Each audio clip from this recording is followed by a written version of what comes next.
শুরুতেই বাংলাদেশ জিম্বাবুয়ে টি-20 সিরিজের খবর। সিরিজ জয়ের মিশনে তৃতীয় টি-20তে মুখোমুখি হবে বাংলাদেশ ও জিম্বাবুয়ে। প্রথমবারের মতো জিম্বাবুয়েতে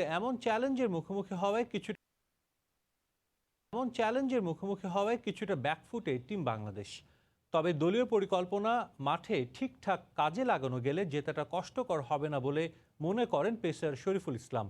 মুস্তাফিজের অনুপস্থিতিতে বাড়তি দায়িত্ব নিতেও নিজের প্রস্তুতির কথা জানালেন এই তরুণ ক্রিকেটার। হারারেতে ম্যাচটি শুরু হবে বাংলাদেশ সময় বিকেল 4:30টায়।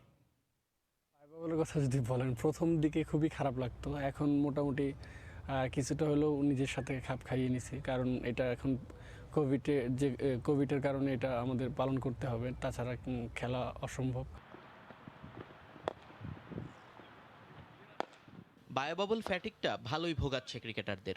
কথার মাঝে চাপায়ে আক্ষেপগুলোতে তা অনেকটাই পরিষ্কার, কিন্তু পেশাদারি জীবনে মাঝে মাঝে করার থাকে না কিছুই। টিম বাংলাদেশও তাই মানিয়ে নিয়েছে বাস্তবতার সঙ্গে। আপাতত জিম্বাবুয়ে সফর শেষ হওয়ার পথে, বাকি আর মাত্র একটা ম্যাচ। কথায় আছে শেষ ভালো যার সব ভালো তার, কিন্তু টেস্ট ওয়ানডে জেতা দল এখন কিছুটা ব্যাকফুটে। প্রথমবারের মতো আফ্রিকার মাটিতে প্রতিপক্ষের চ্যালেঞ্জ উতরাতে ব্যর্থ হয়েছেন রিয়াদ সাকিবরা। অন্তিম মুহূর্তে তাই জয় চাই যে কোনো মূল্যে। বোলিংয়ের জায়গা থেকে বোলিংরা, ব্যাটসম্যানের জায়গা থেকে ব্যাটসম্যানরা, ফিল্ডিংরা যদি সাপোর্ট দিতে পারি, তো আমার মনে হয় যে আমাদের জন্য ইজি জিততে পারবো। তো ইনশাল্লাহ আমরা পজিটিভ থাকবো first ball to last ball. Liton আর মুস্তাফিজের ইনজুরি ভোগাচ্ছে টাইগারদের। ওপেনিংয়ে বিকল্প পাওয়া গেলেও বোলিংয়ে এখনও আস্থার প্রতিদান দিতে পারেননি কেউ। সেই জায়গাটা এবার নিতে চান শরীফুল ইসলাম। নির্ভরতার প্রতীক হতে চান সাদা বলের দলে। মুস্তাফিজ ভাইয়ের কথা যদি বলেন, উনি এখন ইনজুর্ড, আর উনি না থাকাতে একটু টিমের প্রেশার আছে। তো সেটা ইনশাল্লাহ আমি চেষ্টা করতেছি যাতে প্রেশারটা না থাকে। আমি চেষ্টা করব নিজেকে ফিট রেখে সামনে বড় বড় টিমের সাথে ভালো কিছু করা, বা বড় বড় টিমের সাথে ভালো কিছু করতে পারলে নিজেরই ভালো লাগে। শরীফুলের সঙ্গে জাতীয় দলের শোভা বাড়াচ্ছেন আরও একজন যুব বিশ্বকাপ জয়ী ক্রিকেটার শামীম হোসেন। প্রত্যাশা দুই বন্ধু মিলে লাল সবুজের প্রতিনিধিত্ব করবেন অনেকটা সময়। আমি ওর সাথে 2 বছর ধরে খেলতেছি। ও খুবই ভালো ফিল্ডার এবং কি পাওয়ার হিটার, ভালো ব্যাটসম্যান। আর আমরা দুজন চাইবো ইনশাল্লাহ ন্যাশনাল টিমে অনেকদিন সার্ভিস দেওয়ার জন্য। জিম্বাবুয়ে সিরিজ শেষে দেশে এসে অস্ট্রেলিয়ার বিপক্ষে 5টি টি-20 ম্যাচ খেলবে বাংলাদেশ। নিয়ন মোহাইমিন, সময় সংবাদ। অনন্য এক রেকর্ডের হাতছানি বাংলাদেশের সামনে। প্রথমবারের মতো দেশের বাইরে পূর্ণাঙ্গ সিরিজে 3 ফরম্যাটের ট্রফি জয়ের সুযোগ টাইগারদের। এর আগে দেশের মাটিতে পূর্ণাঙ্গ সিরিজে সব ট্রফি জয়ের নজির থাকলেও নেই দেশের বাইরে। শেষ টি-20তে জিম্বাবুয়েকে হারালেই হবে সেই বৃত্ত পূরণ। বাংলাদেশ ক্রিকেট বোর্ডে সবচেয়ে বন্ধু প্রতিম হয়তো জিম্বাবুয়ে ক্রিকেট বোর্ড। আমন্ত্রণ জানালেই চলে আসে তারা। গত 7 বছরে 7 বার বাংলাদেশ সফরে এসেছে আফ্রিকার দেশটি। স্বাভাবিকভাবেই তাদের বিপক্ষে টাইগারদের রেকর্ডও ঈর্ষণীয়। গেল বছর সবশেষ সফরে 3 ফরম্যাটের 3 সিরিজই জিতেছিল বাংলাদেশ। দেশের মাটিতে এমন ক্লিন সুইপের রেকর্ড থাকলেও বিদেশের মাটিতে এখনও সে কীর্তি গড়া বাকি। অবশ্য দেশের বাইরে পূর্ণাঙ্গ সিরিজ খেলার সুযোগ খুব কমই আসে সাকিব মুশফিকদের। সবশেষ 2018 সালে ওয়েস্ট ইন্ডিজের বিপক্ষে তাদের মাটিতে পূর্ণাঙ্গ সিরিজ খেলেছিল বাংলাদেশ। সেবার ওয়ানডে টি-20 জিতলেও টাইগাররা হেরে গিয়েছিল টেস্ট সিরিজ। অবশ্য সেবারই প্রথম না। ওয়েস্ট ইন্ডিজে এর আগেও এই কীর্তি গড়ার সুযোগ এসেছিল বাংলাদেশের সামনে। 2009 সালে খর্বশক্তির উইন্ডিজ দলকে টেস্ট ওয়ানডেতে হারালেও টি-20 সিরিজে হারাতে পারেনি সাকিবের দল।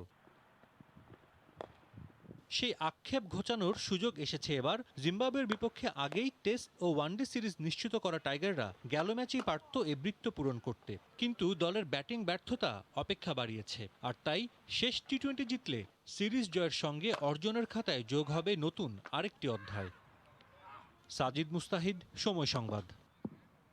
শঙ্কা কেটে গেল বাংলাদেশের অস্ট্রেলিয়া সিরিজ নিয়ে। উইন্ডিজ সফরে থাকা অস্ট্রেলিয়ান ক্রিকেটার এবং সাপোর্ট স্টাফদের কোভিড টেস্টের ফলাফল নেগেটিভ এসেছে বলে নিশ্চিত করেছে ক্রিকেট অস্ট্রেলিয়া। গেল বৃহস্পতিবার উইন্ডিজের বিপক্ষে দ্বিতীয় ওয়ানডের আগে বায়বাবলে থাকা একজনের করোনা হওয়ার খবর আসলে বন্ধ হয়ে যায় ম্যাচ। আইসোলেশনে পাঠানো হয় 2 দলকে। তবে শুক্রবার সকালে করা টেস্টের নেগেটিভ হন বাবলে থাকা 152 জনই। বিসিবি সূত্র জানিয়েছে, উইন্ডিজের বিপক্ষে নতুন সূচি হলেও আগের নির্ধারিত সময়ে বাংলাদেশে পৌঁছাবে অস্ট্রেলিয়া ক্রিকেট দল। এখানে 3 দিনের কোয়ারেন্টিন শেষে টাইগারদের বিপক্ষে শের-ই-বাংলা স্টেডিয়ামে 3 থেকে 9 আগস্ট 5টি টি-20 খেলবে ক্যাঙ্গারুরা।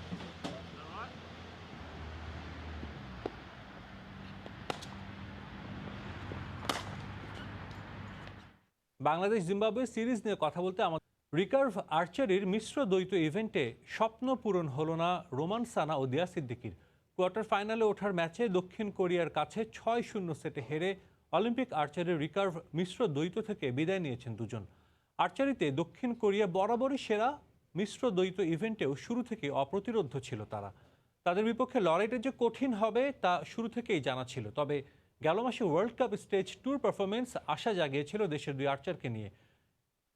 ইউমেন নোশিমা ফিল্ডে প্রথম সেটের 4 তীরে রোমান দিয়াকে এনে দেয় 30 পয়েন্ট। সে তুলনায় 4 তীরে দক্ষিণ কোরিয়ার দুই আর্চার অ্যানসান ও কিম জে দিয়ক তোলেন 38 পয়েন্ট। এতে করে শুরুর 2 পয়েন্ট পেয়ে যায় দক্ষিণ কোরিয়া। দ্বিতীয় সেটে 4 তীর থেকে বাংলাদেশ তোলে 33 পয়েন্ট, দক্ষিণ কোরিয়ার সংগ্রহ 35 পয়েন্ট। দ্বিতীয় সেটেও বাজিমাত করে নেন অ্যান সাং ও কিম জে দিয়ক জুটি। শেষ সেটে লড়াই করেছে বাংলাদেশ, ঘুরে দাঁড়ানোর আশায় জমিয়ে তুলেছিল লড়াই, তবে হয়নি। 4 তীরে বাংলাদেশ তোলে 38 পয়েন্ট। সে তুলনায় দক্ষিণ কোরিয়ার স্কোর ছিল 39। শেষ পর্যন্ত 6-0 সেটের জয় পায় কোরিয়ানরা, দ্বৈত রিকার্ভ থেকে বিদায় নেয় বাংলাদেশ। তবে এখনও বাকি আছে দুজনের ব্যক্তিগত ইভেন্টের খেলা।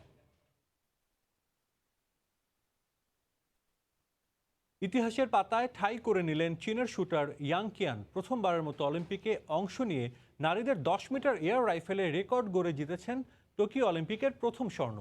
এই সাফল্যে নিজের আত্মবিশ্বাস আরও কয়েকগুণ বেড়েছে বলে জানিয়েছেন 21 বছর বয়সী এই শুটার। ভবিষ্যতেও ধরে রাখতে চান পদক জয়ের ধারাবাহিকতা।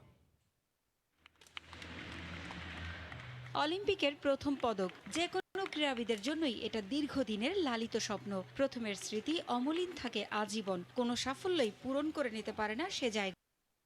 অপেক্ষা ছিল কে হচ্ছেন আসরের ভাগ্যবান সেই ক্রীড়াবিদ। অবশেষে আসাকা শুটিং রেঞ্জে এলো কাঙ্ক্ষিত সেই ক্ষণ। 10 মিটার এয়ার রাইফেলের বাছাইয়ে একেবারেই আলোচনায় ছিলেন না চীনের ইয়াং কিয়ান, বরং বাছাইয়ে 632.9 স্কোর গড়ে সবার আকর্ষণের কেন্দ্রে ছিলেন নরওয়ের জেনেথ হেগ। কিন্তু শেষ পর্যন্ত সবাইকে অবাক করে দিয়ে কিয়ানই জায়গা করে নিলেন ইতিহাসের পাতায়। ফাইনালের শুরু থেকেই অপ্রতিরোধ্য ছিলেন কিয়ান। তীক্ষ্ণ দৃষ্টি আর স্নায়ুর চাপ ধরে রেখে মেয়েদের 10 মিটার এয়ার রাইফেলে 251.8 স্কোর গড়ে স্বর্ণ জিতেছেন 21 বছর বয়সী এই চীনা শুটার, যা অলিম্পিকের ফাইনালে সর্বোচ্চ স্কোর। 251.1 স্কোর গড়ে রৌপ্য পদক জিতেছেন রাশিয়ার আনাস্তাসিয়া গালাশিনা।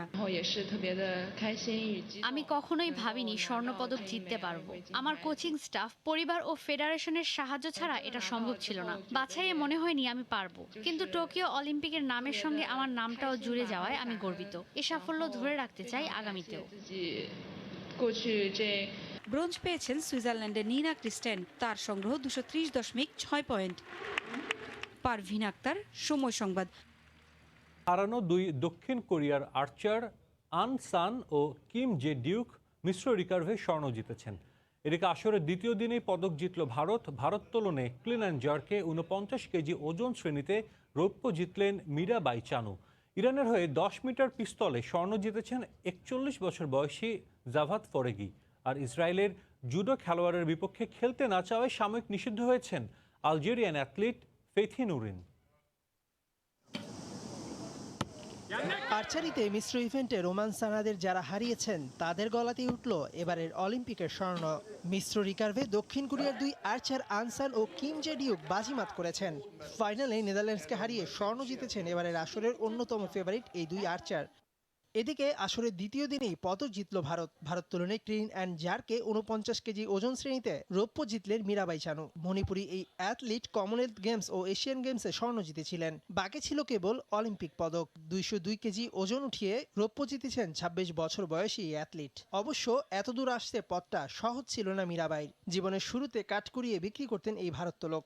ভারতকে পদক উপহার দেয় তাকে অভিনন্দন জানিয়েছেন প্রধানমন্ত্রী নরেন্দ্র মোদী ও সচিন টেন্ডুলকার। এই ডিসিপ্লিনে 210 কেজি ওজন উঠিয়ে অলিম্পিক রেকর্ড গড়েন চীনের জিহু। ओलंपिक में एक मेडल लेने के लिए চীনের জিহু ओलंपिक में एक मेडल लेने के लिए পদক জেতা আমার স্বপ্ন ছিল। আমি সারা জীবন এই দিনটির জন্য অপেক্ষা করেছি। আশা করি এখান থেকে আরো ভালো করব। बहुत बड़ी बिग अचीव है। এদিকে অলিম্পিকের দ্বিতীয় দিন বিশ্বব্যাপী চলা ইসরায়েল ও মুসলিমদের মধ্যে চলা বিরোধকে আরও একবার উস্কে দিল। আলজেরিয়ান জুডোকা ফেথি নুরিন 73 কেজি ওজন শ্রেণীতে প্রতিপক্ষ ছিল সুদানের মোহাম্মদ আবদাল রাসুল। কিন্তু সমস্যাটা বাধে এই ম্যাচ জিতলে পরের রাউন্ডে নুরিনের প্রতিপক্ষ হতেন ইসরায়েলের তোহার বাটলাল।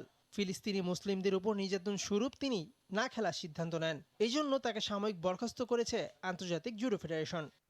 আসরের দ্বিতীয় দিনে ইরানের হয়ে সোনা জিতেছেন বুড়ো জাভাদ ফরেগি। 41 বছর বয়সে এসে প্রথমবার অংশ নিয়ে বাজিমাত করেছেন। 10 মিটার এয়ার পিস্তলে 244.8 পয়েন্ট পেয়ে স্বর্ণ জিতেন তিনি। মেহেদী নাইম, সময় সংবাদ। দেখছেন খেলার সময়, সঙ্গেই থাকুন। কিন্তু করোনায় পরিস্থিতি একেবারেই আলাদা। এবারের ইপিএল এর নতুন মৌসুম শুরুর আগেই প্রস্তুতি ম্যাচে হেরে গেল ম্যানচেস্টার ইউনাইটেড। রেড ডেভিলদের 4-2 গোলে হারালো কুইন্স পার্ক রেঞ্জার্স। মা বাবাকে না জানিয়ে পাড়ার খেলায় 2 ম্যাচে 250 টাকা আয়ের আনন্দটা ভাষায় প্রকাশ করা সম্ভব নয়, অথচ সেই ফুটবল আজ 2 হাত উজাড় করে দিয়েছে।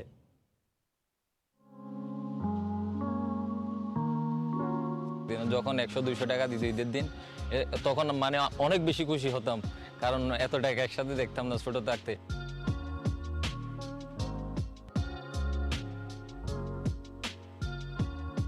আমাদের এখানে লোকাল যেগুলো খেলা হয় ওখান থেকে মাত্র 50 টাকা পাইছিলাম আমি।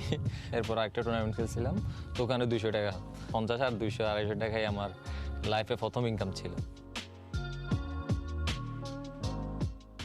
বাংলাদেশ জাতীয় ফুটবল দলের গোলরক্ষক জিকোকে নিয়ে ঈদের বিশেষ আয়োজন থাকছে। রোববার দুপুর ও রাতের খেলার সময়ে দেখার আমন্ত্রণ রইল। দেখছেন খেলাদেশ প্রিমিয়ার লিগ ফুটবল। বাফুফের এমন সিদ্ধান্তহীনতা অপেশাদার বলছে প্রিমিয়ার লিগের ক্লাবগুলো।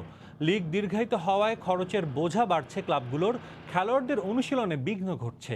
কঠোর লকডাউনের সময়সীমা বাড়ায় এ ধরনের দ্বিধা দ্বন্দ্বে পড়ছে বাফুফে বলে জানান পেশাদার লিগ কমিটির চেয়ারম্যান সালাম মুর্শেদি। আগস্টের মধ্যে লিগ শেষ করার প্রত্যয় তার। 30 জুন 2021 মধ্যরাতে হঠাৎই বাফুফের বার্তা যায় ক্লাব কর্মকর্তাদের কাছে। কঠোর লকডাউনে লিগ স্থগিত অনির্দিষ্টকালের জন্য। পরদিনই ছিল ম্যাচ। চরম বিপাকে পড়ে ক্লাবগুলো, অথচ লকডাউনের মাঝেও লিগ চলবে এমন ঘোষণাই দিয়েছিল বাফুফে। এর ঠিক 23 দিন না যেতেই শুক্রবার আবারও রাতে খুদে বার্তা পাঠায় বাফুফে। 7 দিনের জন্য পিছিয়ে 30 জুলাই শুরু হবে লিগ। শনিবার খেলা ছিল 4টি ক্লাবের। শেষ মুহূর্তে বারবার খেলা পেছানোর নির্দেশনা বাফুফের চরম অপেশাদারিত্বের পরিচয় মেলে। লকডাউনে খেলা পরিচালনা করা যাবে না, সাফ জানিয়ে দিয়েছে যুব ও ক্রীড়া মন্ত্রণালয়। তবুও সরকারের সঙ্গে আলোচনা করে খেলা আয়োজনের চেষ্টা চালাচ্ছে। আমরা তো পাইছিলাম, কিন্তু আসলে হতাহত আক্রান্ত খুব বেড়ে গেছে। এই কারণে আমাদেরকে তো ওদের প্রতি সম্মান ডিপেন্ড করতেছে আমাদের সবকিছু করে, যে আমাদের আক্রান্ত হতাহত কি অবস্থায় দাঁড়ায়। এদিকে বারবার লিগ পেছানোয় খেলোয়াড়দের খরচের ঘানি টানতে টানতে ক্লান্ত ক্লাবগুলো। এখনো পায়নি পার্টিসিপেশন মানির পুরো টাকা। টিম পরিচালনা করার জন্য প্রতি মাসে 30 থেকে 40 লক্ষ টাকার একটা খরচ আছে। সেই খরচটাকে কিন্তু ডে বাই ডে আমরা এই খরচের পর খরচ করে যাচ্ছি, কিন্তু দেখা যাচ্ছে যে কারো মাসে একটা ম্যাচ হচ্ছে, কারো এক মাসেও একটা ম্যাচ হচ্ছে না, যেটা খুবই পীড়াদায়ক এই প্যান্ডামিকের সময়। 2 লেগ মিলিয়ে কমপক্ষে 24টি করে ম্যাচ খেলে ফেলেছে ক্লাবগুলো। আরও বাকি আছে 6 থেকে 7টি ম্যাচ। দ্রুত লিগ করার আকুতি ক্লাব কর্মকর্তাদের। ক্লাবগুলোর ব্যয়ভার বহন করা অনেক কঠিন। করোনা পরিস্থিতিতে সবারই ব্যবসা বাণিজ্যের অবস্থা খুবই খারাপ, ডোনারদের অবস্থা খুবই খারাপ। সেই মুহূর্তে যদি আপনার লিগটা দীর্ঘায়িত হয়, সেই ক্ষেত্রে খেলোয়াড়দের পারিশ্রমিক দেওয়া, খেলা পরিচালনা করা সবকিছুই কষ্টসাধ্য হয়ে যাবে। এদিকে জোর গুঞ্জন আছে 30 জুলাইও লিগ শুরু করতে পারবে না বাফুফে। মেহেদী নাইম, সময় সংবাদ, ঢাকা। দেখছেন খেলার সময়। অলিম্পিকের আরও খবর। টিকিট নিশ্চিতের পরও বিধিনিষেধ থাকায় দেশের মাটিতে অলিম্পিকের মতো বড়সড় মাঠে বসে না দেখার আক্ষেপ জাপানিজদের। তারপরও স্বাগতিক ক্রীড়াবিদদের শুভকামনা জানিয়েছেন নাগরিকরা। এদিকে মাঠে বসে খেলা দেখতে না পারলেও গেমসের ভেন্যুগুলোর সামনে সেলফি তুলে আনন্দ ভাগ করে নিয়েছেন অনেকেই। করোনার প্রকোপের মাঝেও পর্দা উঠল টোকিও অলিম্পিকের। উদ্বোধনী অনুষ্ঠানে অংশ নিয়েছে 206 দেশের প্রতিনিধিরা। The greatest show on earth খ্যাত অলিম্পিক সফলভাবে শুরু করতে পেরে স্বস্তির পরশ আয়োজকদের মাঝে। এর মধ্যে বেশ কটি ডিসিপ্লিনের ইভেন্টগুলো মাঠে গড়িয়েছে। যদিও সূর্যোদয়ের দেশটিতে করোনার তৃতীয় ঢেউ বিরাজ করায় শঙ্কিত স্থানীয়রা, তবে গেমস ভিলেজে থাকা অ্যাথলিট টিম স্টাফদের স্বাস্থ্যবিধি সহ নানা সুযোগ সুবিধার উপর গুরুত্ব দিয়েছে জাপান সরকার।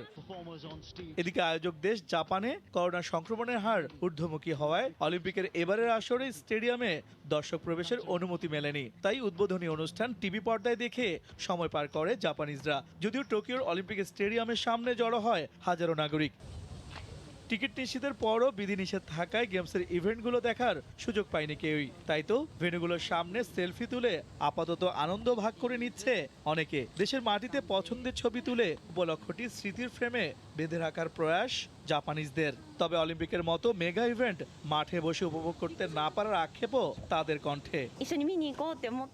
আমার স্বপ্ন ছিল বন্ধুদের সাথে নিয়ে অলিম্পিকের খেলা মাঠে বসে দেখব। করোনার কারণে বাস্তবতা মেনে নিতে হয়েছে। তারপরও ভেন্যুর কাছে আসতে পেরে আনন্দিত আমি। জাপানে এসে অনেক অ্যাথলিট করোনায় আক্রান্ত হয়েছেন, তাদের সবার জন্য কষ্ট হচ্ছে। ভেবেছিলাম বন্ধুরা সবাই মিলে উৎসব করব, কিন্তু করোনার কারণে সব ভেস্তে গেল। তারপরও অংশগ্রহণকারীদের জন্য শুভকামনা। আমি সাঁতারের ইভেন্ট ও হকির ম্যাচ দেখার জন্য টিকিট কিনেছিলাম, দেখতে পারলে ভালো লাগতো। তারপরও আশা করছি ঘরে বসে সবাই পছন্দের ইভেন্টগুলো দেখবে। করোনার আধার কেটে মেগা আসরটি সফলভাবে শেষ হবে, এমনটাই প্রত্যাশা জাপানিজদের। দীপু, সময় সংবাদ। দেখছেন খেলার সময়, সঙ্গেই থাকুন। মৌসুম শুরুর আগেই প্রস্তুতি ম্যাচে হেরে গেল ম্যানচেস্টার ইউনাইটেড। রেড ডেভিলদের 4-2 গোলে উড়িয়ে দিল কুইন্স পার্ক রেঞ্জার্স। গা গরমের ম্যাচ হলেও একাদশে নিজের সেরা ছাত্রদেরকে ছাড়াই দল সাজান ওলে গানার সোলশায়ার। ফলাফল পেতে দেরি হয়নি তার। মাত্র 3 মিনিটে এগিয়ে যায় ম্যানচেস্টার, স্কোর করেন জেসে লিনগার্ড। তবে গোল দিয়ে বেশিক্ষণ লিড ধরে রাখতে পারেনি অতিথিরা। 7 মিনিটে গোল শোধ করে কিউপিআর। স্কোরশিটে নাম লিখান অস্টিন।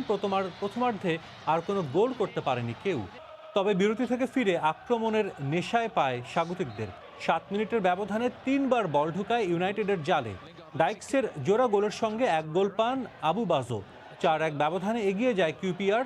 গোল শোধে মরিয়া রেড ডেভিলরা একের পর এক শট নেন প্রতিপক্ষ শিবিরে, কিন্তু এলাঙ্গার 1 গোলে পরাজয়ের ব্যবধান কমানো ছাড়া আর কোনো লাভ হয়নি ইউনাইটেডের। 4-2 গোলের বড় জয় দিয়ে প্রাক মৌসুম শুরু করল কুইন পার্ক রেঞ্জার্স। এ পর্যায়ে খেলার সময় শীর্ষ সংবাদ জানিয়ে দিচ্ছে আরেকবার। রোববার সিরিজের শেষ টি-20তে মুখোমুখি হবে জিম্বাবুয়ে ও বাংলাদেশ। দলীয় পরিকল্পনার বাস্তবায়ন করে জয়ের প্রত্যয় টাইগারদের।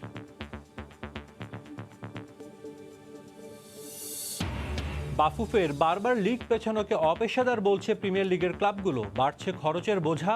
আগস্টের মধ্যে লিগ শেষ করতে চায় ফেডারেশন। এবং এবারের অলিম্পিকে প্রথম স্বর্ণ জয় চীনের নারী শুটার ইয়াং কিয়ানের। ভারোত্তোলনে রৌপ্য জিতলেন ভারতের মীরাবাই চানু।